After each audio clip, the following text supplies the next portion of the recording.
Hey homies, it's Zach, a house skater here. I'm gonna make a video talking about some stuff I used to do in like the some of the best times I've ever had. Back in the day, back when I was younger. I still do these things, but not as much. I'd like to get back into them again. But I want to talk about skateboarding and skiing. So when I was younger, I used to skateboard all the time and then ski all the time in the winter, like constantly all the time. If you were to ask me like what my sports were, like what sports I did like organized sports a bit growing up, but I was said like my sports were like skateboarding and skiing, my main sports. Even though it wasn't organized, it was just something I did for fun. But that was what my passion was, like skateboarding and skiing. And I used to have YouTube channels for that back in the day, like Ohio Boy 26 or ZP Ski Skate. And we had like a crew channel called 330Cs. We used to post videos on those channels all the time. But obviously now I make more videos about just like talking, so I still make a little bit of skateboarding content, but it's different now. I don't do it as much, but I wish I did, and I want to do it more again. But I just want to talk about like what those sports are like, and give a little commentary on those sports. I mean, they're just really amazing. I was so passionate about them, and they're just really fun. So I'm gonna start off with skateboarding, and first, like skateboarding. I think I loved skateboarding because skateboarding is like very anti-hierarchical. Like, I'm an anarchist, and anarchists don't like hierarchy, and skateboarding is not really hierarchical. It's very anti-hierarchical. It's probably the most anti-hierarchical sport. It's I know you see like competitions on TV and stuff like that, like the X Games or even the Olympics or Street League. But mostly for most skaters, even most pro skaters, it's not like a competitive thing. It's something you do for fun. I mean, they make video parts and they try to see who can do the best tricks in each video part, like out in the streets and stuff. But it's for most skaters out there in the world, it's just something that's pure fun. And it's not very competitive. And even when it is competitive, unless it's like the Olympics, I guess, but even then, there's not really like teams, like organized teams. There are teams for like brands, like different brands have teams for their brands, but even then they mostly skate in the streets and stuff like that,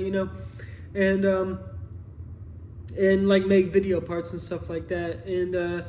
But it's mostly, it's individualist in some ways, but it's collectivist in other ways, and I'm gonna get to that. So I'm gonna start off with how it's like individualist. So you have your own style. There's so many different styles you can have, and you have your own style, and you are known for your style, your individual style. No matter if you're a pro and like the way your videos are, or even when you go to the local skate park, people know your style. And it's the way you dress, and it's the type of equipment you have, and it's the way you skate too. And it's all part of your skateboarding persona, but you can create it yourself. There's no one that tells you what it has to be. It's your decision. You create it yourself. That's another thing, creativity, And for mostly, there's a new trend these days with like skateboarding coaches for like little kids. And that's cool, I guess. I've thought of maybe doing that on the side or something like that. And there are like tutorials on YouTube.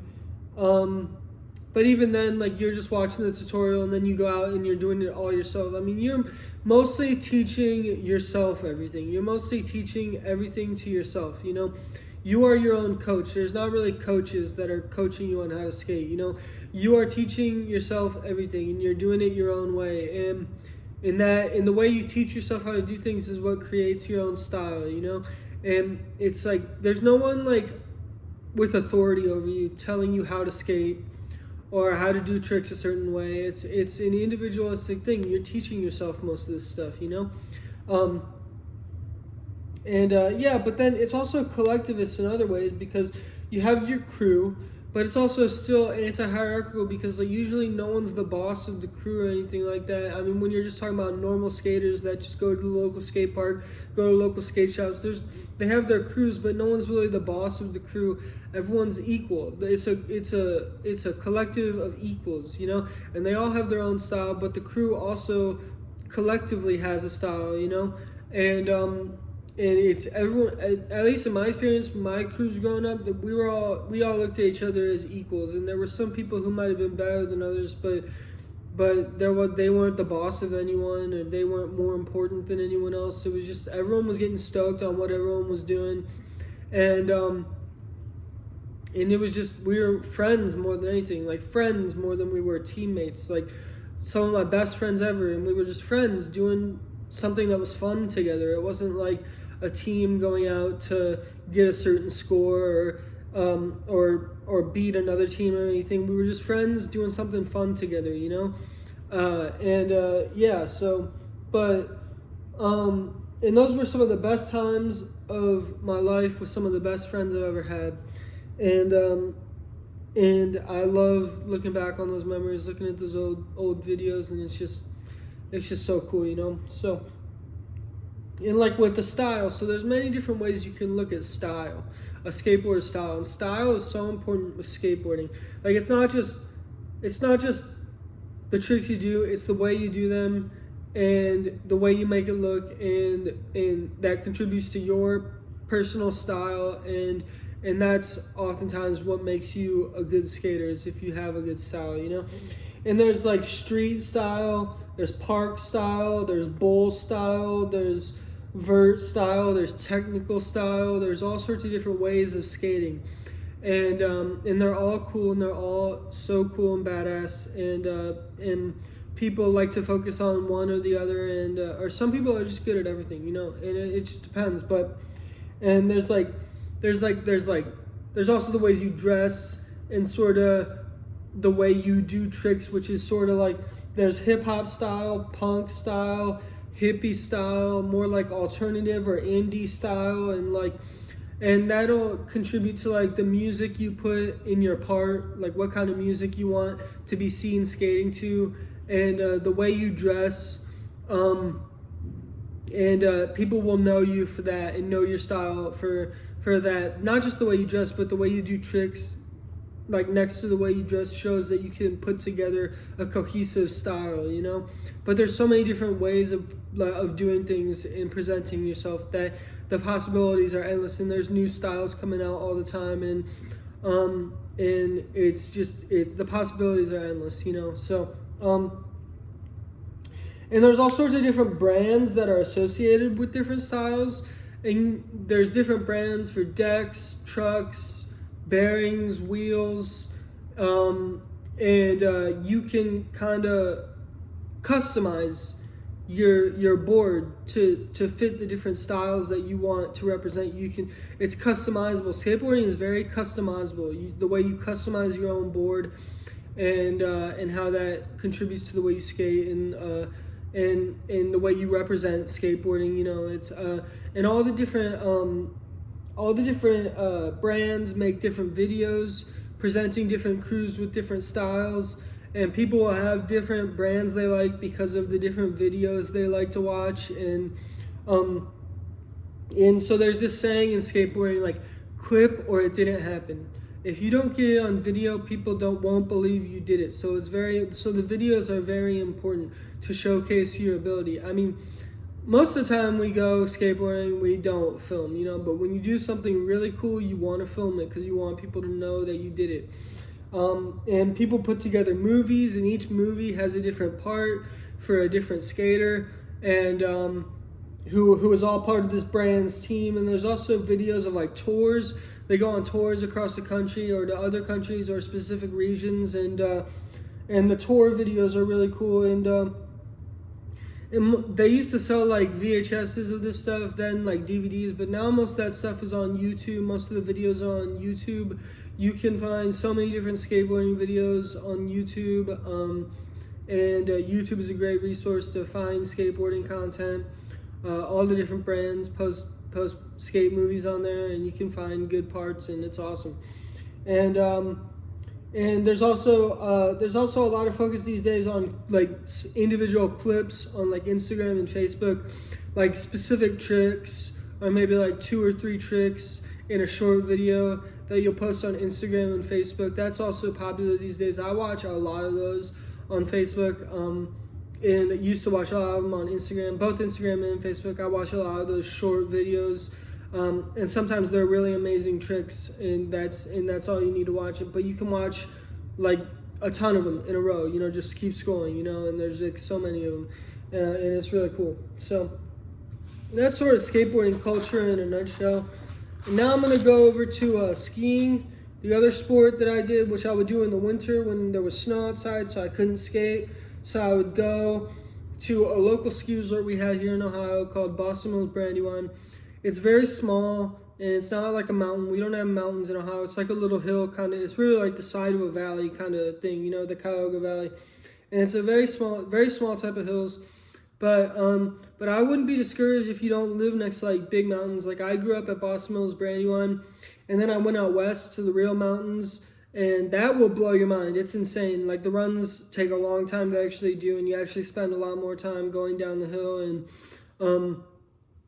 in the scenes that you see out there of nature are just so amazing, and there's like, and a lot more people out there are into it, and the culture is bigger out there. But I wouldn't be discouraged if you come from like the Midwest, where you have like a smaller area, because like I spent time skiing most of my life in the Midwest in Ohio, and then I went out west, and I was able to do the double black diamonds out there. I really was. I loved doing them, and I was able to do them well, even just growing up in Ohio, learning to ski in Ohio, So I wouldn't be discouraged, I would still go out west and see what you can do out there, because you'd be surprised, I mean, at the small resorts in the Midwest, you pretty much have everything that exists out west, but it's a much smaller hill, so you do it for a much shorter amount of time.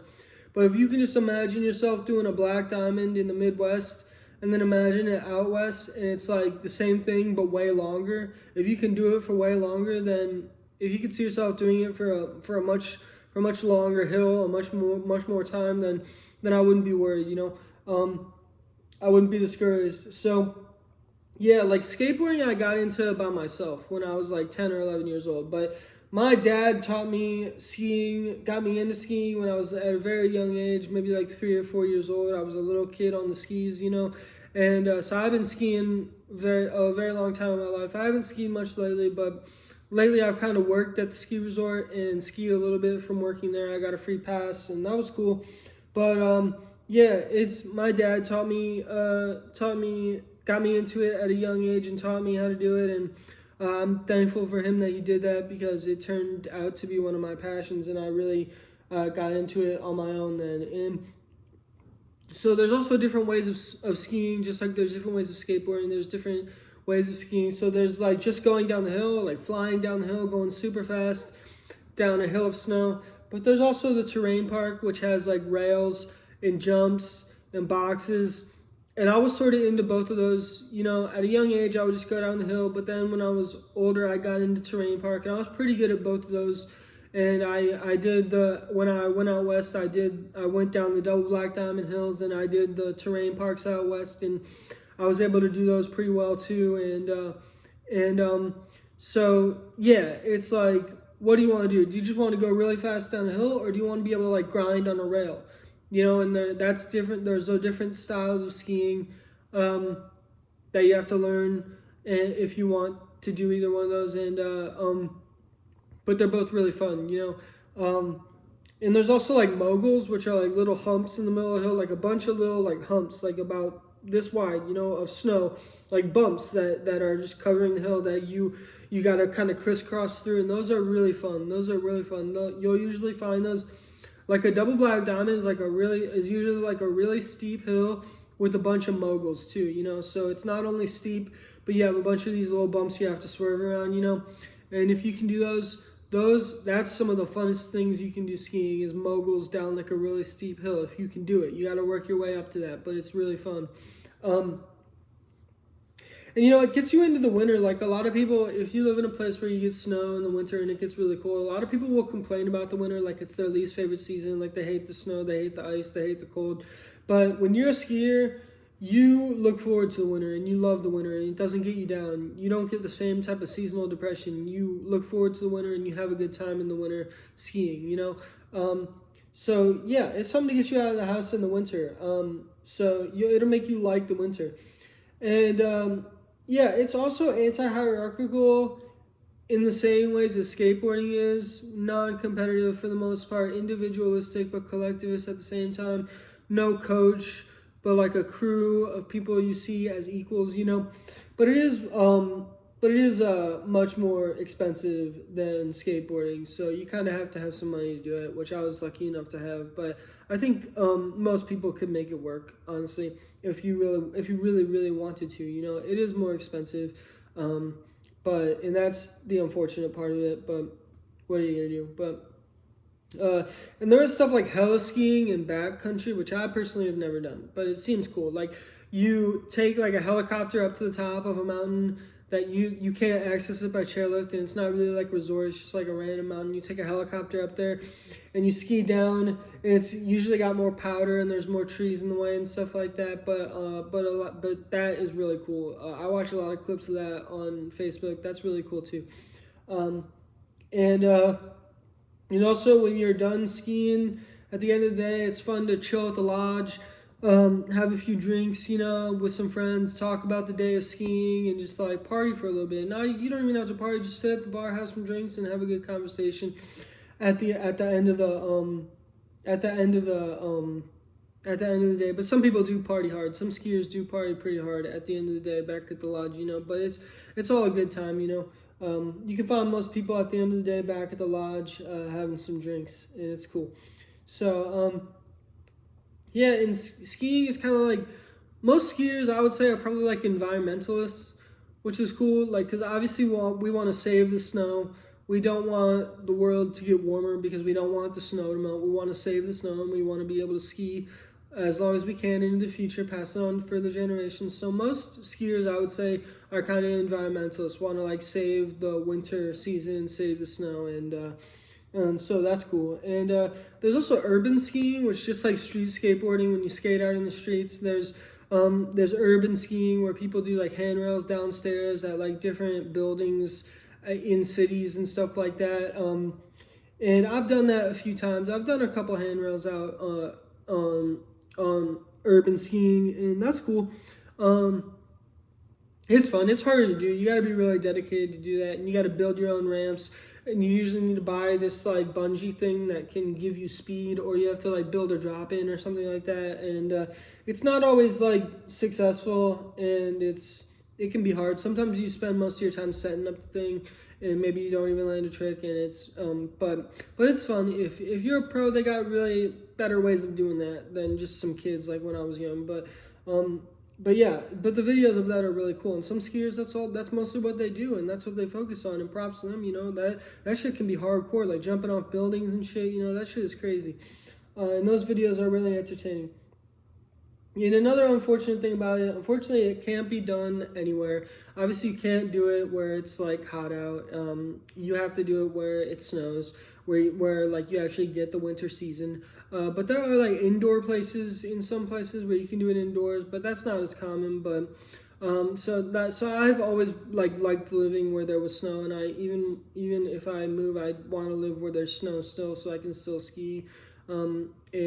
Yeah, so if you want to do it, but you live in some place that's like tropical or hot or something like that, or desert, then if you want to do it, then move to some place where there's snow and get into it, you know. But that's easier said than done. But yeah, it can't be done anywhere. That's the worst part of that. But and there's also snowboarding, which is like, you know, it's skis, you have like one thing on each foot, you know, and snowboard is like one big board where both your feet are attached to a single board, you know, and you go sideways rather than forward, like front ways. But I'm sure most of you know what it is. But I had some friends that were in my crew back in the day that snowboarded, and they were cool too. Some of them were really good, and that's also really cool. They do the same stuff, and they make the same type of videos, and it's also really cool. And if you can make some friends that snowboard, sometimes there's beef between snowboarders and skiers, not as much these days. The newer generation is more chill, but you know, snowboarding was originally looked down upon. Like skiing is older, and when snowboarding came out,